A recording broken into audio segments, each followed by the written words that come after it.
कल्याण डोंबिवली महानगरपालिकेच्या सहाय्यक संचालक नगररचना विभागामध्ये विविध कामानिमित्त येणाऱ्या नागरिकांना बसण्यासाठी आपण बघू शकता आसन व्यवस्था नाही आहे. चक्क शिपायांच्या खुर्चीत लोक बसतात आणि हे शिपाई तासन तास एका पायावर उभे असतात.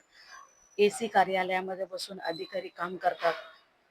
त्यांच्या मर्जीमधले जेव्हा येतात नागरिक भेटायला तर त्यांच्यासाठी चहापान वगैरे व्यवस्था असते, पण सर्वसामान्य नागरिक ह्या ठिकाणी कामानिमित्त येतो तो तासन तास ह्याच ठिकाणी आपल्याला एका पायावर उभे राहिलेला दिसतो.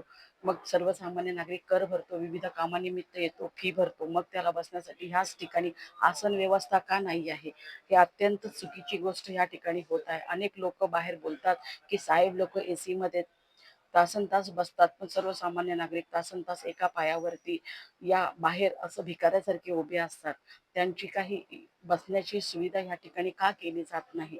महापालिका आयुक्तांनी ह्या ठिकाणी स्वतः व्हिजिट देऊन सर्वसामान्य नागरिकांच्या गोष्टीकडे लक्ष घालावं व याच ठिकाणी सर्वसामान्य नागरिक विविध कामानिमित्त येतात म्हणून त्यांना बसण्यासाठी आसन व्यवस्था द्यावी व शिपायाच्या खुर्चीवर कोणीही बसू नये असेही सांगावे. शिपाई हे देखील माणूस आहे, तो 12-12 13-13 तास या ठिकाणी काम करतो, उभ्या एका पायावरती तो असतो. हे अत्यंत चुकीचं आहे.